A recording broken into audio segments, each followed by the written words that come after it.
এই সূরা হচ্ছে সূরা কদর।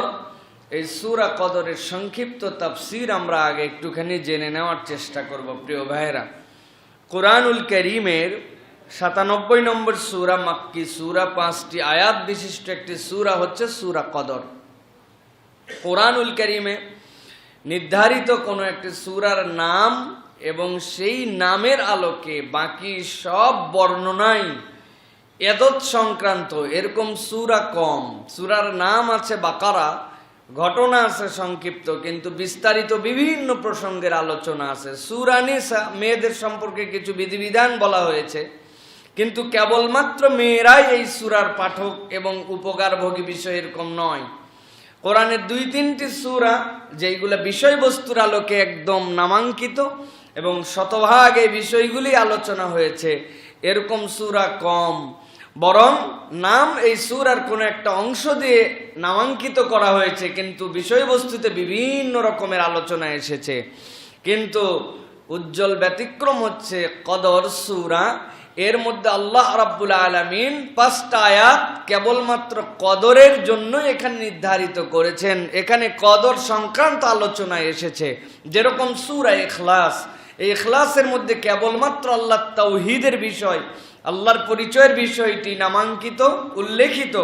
ঠিক একই রকম সূরা কদর, আল্লাহ রাব্বুল আলামিন কদর সংক্রান্ত বিষয়ে আলোচনা করেছেন। প্রিয় ভাইরা, এই সূরার শানে নুজুল বিষয়ে ২-৩টি মতামত পাওয়া যায়।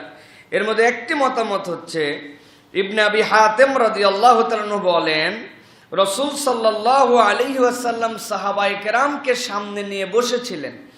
এমন সময় নবী করিম সাল্লাল্লাহু আলাইহি ওয়াসাল্লাম সাহাবায়ে কেরামকে বলছিলেন যে, দেখো, বনি ইসরাইলের মধ্যে একজন মুজাহিদ ছিলেন, যেই মুজাহিদ আল্লাহর রাস্তায় ১০০০ মাস টানা তিনি জিহাদে রত ছিলেন। এর মধ্যে কখনোই তিনি তার অস্ত্রকে নামান নাই, অস্ত্র বিরতি দেন নাই। আল্লাহর জন্য তিনি টানা ১০০০ মাস আল্লাহ রাব্বুল আলামিনের রাস্তায় যুদ্ধে লিপ্ত ছিলেন। সাহাবায়ে কেরাম শুনে তো আশ্চর্য হয়ে গেলেন যে আল্লাহ ১০০০ মাস অনবরত যুদ্ধ করছে। আমাদের হায়াতই তো ১০০০ মাস হয় না, আমাদের তো গড় আয়ু ৬০, ৭০, ৮০, ৯০। সেখানে আমরা কেমন করে এই মর্যাদা পাবো?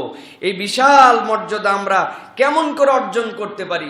সাহাবায়ে কেরামের হৃদয়ের মধ্যে এরকম একটা আফসোস তৈরি হলো। এরপর আরেকটি বর্ণনা আসছে, ইবনে জারির তাবারি বর্ণনা করেছেন যে বনি ইসরায়েলের একজন ব্যক্তি ছিলেন যিনি পুরো রাত্র ইবাদত করতেন আর পুরো দিনটা আল্লাহর জন্য জিহাদে থাকতেন। তার এই অবস্থাটা ১০০০ মাসের উপরে চলে গিয়েছে।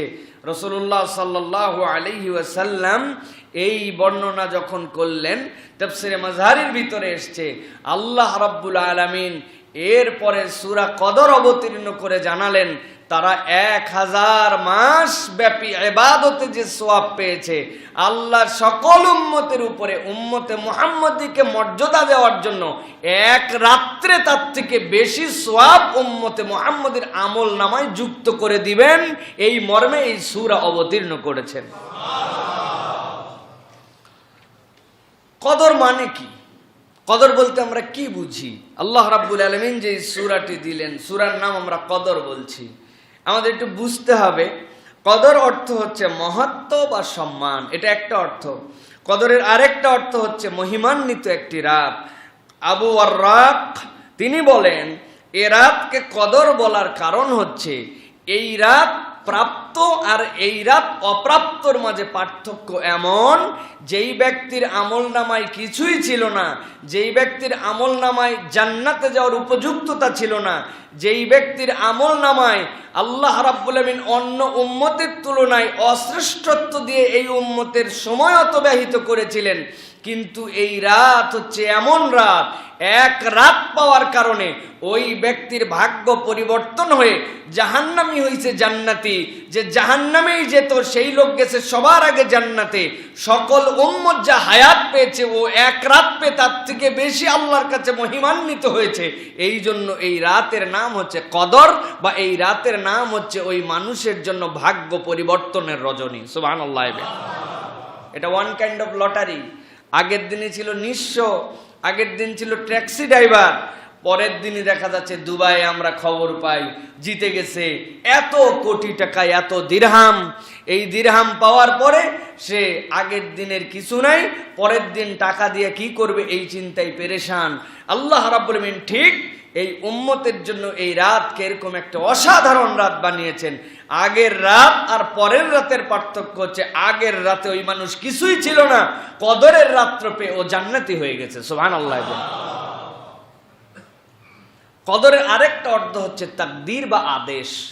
আল্লাহ রাব্বুল আলামিন এই রাত্রের ব্যাপারে বলেছেন যে আল্লাহ রাব্বুল আলামিনের কাছে সব হিসাব সংরক্ষিত।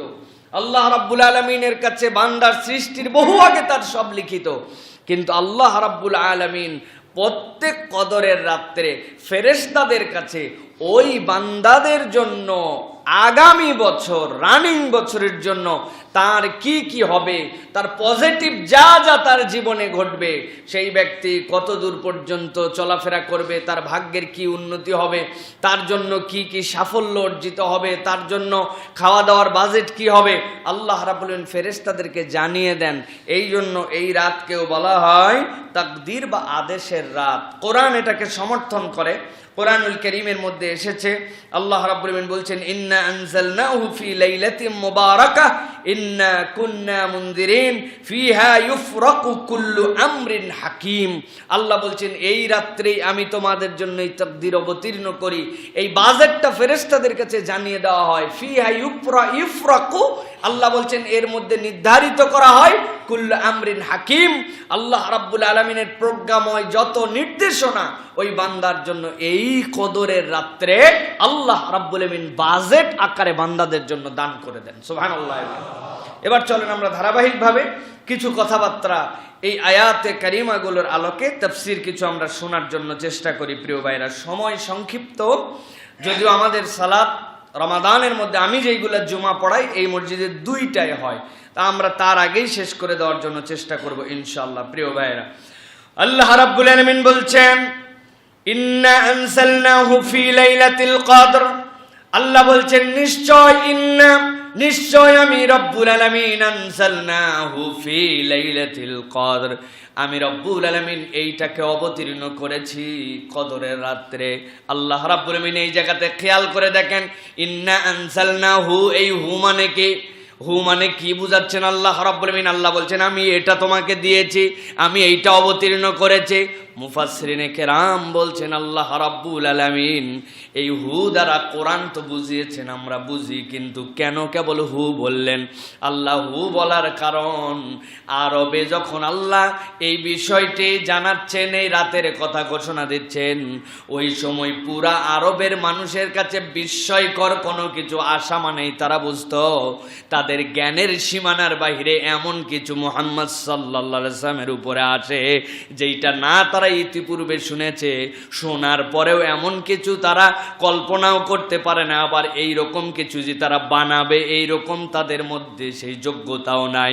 আল্লাহ বলছেন এই পরিচিত বিষয়টাকে তাদের জন্য আল্লাহ ধাক্কা দেওয়ার জন্য বললেন তোমরা জানো কিনা একটু খুঁজে দেখো তো কোন বিষয়ে আমি কথা বলতে চাই। আল্লাহ বলছেন ইন্না আনজালনাহু, আল্লাহ রাব্বুল আলামিন বলছেন ইন্না আনজালনাহু, নিশ্চয় আমি রব্বুল আলামিন অবতীর্ণ করেছি। কোরআনুল কারীম আল্লাহ রাব্বুল আলামিন বলে দিতেন আর মুহাম্মদ সাল্লাল্লাহু আলাইহি ওয়াসাল্লাম নিজ কান দিয়ে শুনে নিতেন, এইরকম বিষয় নয়, বরং কোরআন আসতো জিবরাইল আমিনের মাধ্যমে।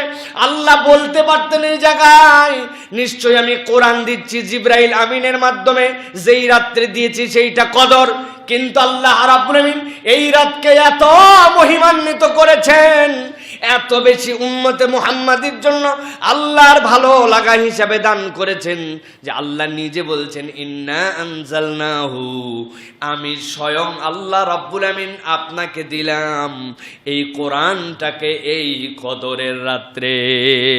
সুবহানাল্লাহ। বছরের যেগুলো রাত সেগুলো রাত তো জেনারেল রাত ছিল, রাত তো সবগুলোই রাত, কিন্তু আল্লাহ বলছেন এই রাতের মধ্যে অনন্য রাত বানালাম রমাদানের রাতগুলি। রমাদানের সব রাত একরকম রাত নয়। আমি আল্লাহ বললাম শোনো, যেই রাত্রে কোরআন তোমাদের জন্য দেওয়া শুরু হলো, আল্লাহ বলছেন এই রাতের মর্যাদার সাথে কম্পেয়ার করার মতো কোনো রাত নাই। আল্লাহ বলছেন ইন্না আনজালনাহু ফি লাইলাতিল কদর, আমি রব্বুল আমিন এই কদরের রাত্রে কোরআনকে অবতীর্ণ করেছি। আল্লাহ রব্বুল আমিনের আয়াতে কারিমার আলোকে মুফাসসিরিনে কেরাম ব্যাখ্যা করছেন। হযরত ইবনে আব্বাস বলেন কোরআনুল কারীম ছিল লাওহে মাহফুজে। আল্লাহ রাব্বুল আমিন এই রাত্রে মানব সভ্যতার জন্য উম্মতে মুহাম্মাদীকে সর্বশেষ বিধান হিসেবে ওই লাওহে মাহফুজ থেকে পুরা কোরআনটা বাইতুল ইজ্জতের মধ্যে নিয়ে আসছেন। ওই জায়গাতে নাজিল হওয়ার পরে আল্লাহ রাব্বুল আমিন উম্মতের যখন যতটুকু লাগবে তাদের প্রতি যেন চাপ না হয়, তাদের নবীর প্রতি যেন চাপ না হয়, অন্য উম্মতের মতো পুরা বিধান একসাথে দিয়ে দেওয়া হয় নাই। আল্লাহ সেই বাইতুল ইজ্জত থেকে ধীরে ধীরে ধীরে ধীরে রাসূলের প্রতি অবতীর্ণ করা শুরু করেছেন। সুতরাং যেই রাত্রে ওই কোরআন লাওহে মাহফুজ থেকে বাইতুল ইজ্জতে এসেছে, আল্লাহ বলছেন ওটাই ছিল রমাদানের ওই রাত, যেই রাতকে আমি আল্লাহ কদর বললাম, যেই রাতের কারণে উম্মতে মুহাম্মদের দাম সকল উম্মতের উপরে উঠায় দেওয়া হয়েছে। আল্লাহ রাব্বুল আলামিন অন্য আয়াতের মধ্যে এটার ব্যাপারে বলেছেন শাহরু রমাদান আল্লাযী উনজিলা ফীহিল কুরআন হুদাল লিন-নাস ওয়া বাইনাতিম মিনাল হুদা ওয়াল ফুরকান।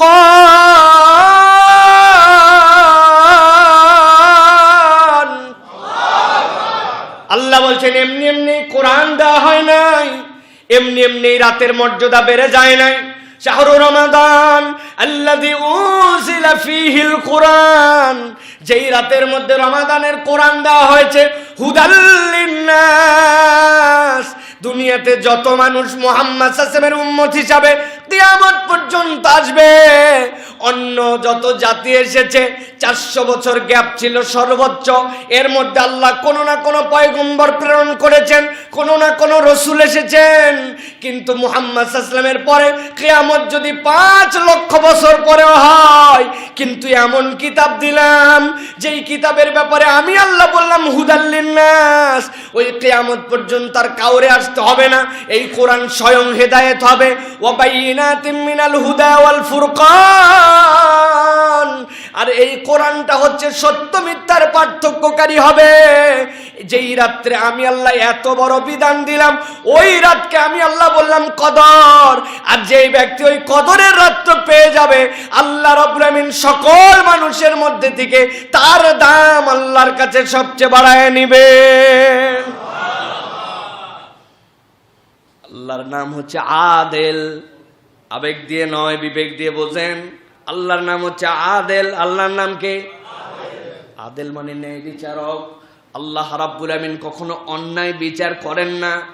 তাহলে বনি ইসরাইলের লোক 1000 রাত আল্লাহর জন্য দাঁড়ায় গেল, 1000 দিন আল্লাহ রাব্বুল আলামিনের জন্য, 1000 মাস আল্লাহর জন্য দিনের বেলা জিহাদে রত থাকলো, আর উম্মতে মুহাম্মদী 1 রাত পেয়ে গেল।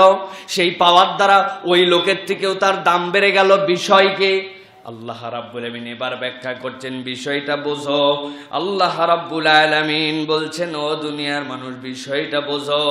আল্লাহ রাব্বুল আলামিন এই কদরের ব্যাপারে বলছেন, রাসূল আপনাকে জানাতে চাই, ওয়া মা আদরাকা মা লাইলাতুল কদর, যেই কদরের রাত্রে আমি আল্লাহ কোরআন দিলাম।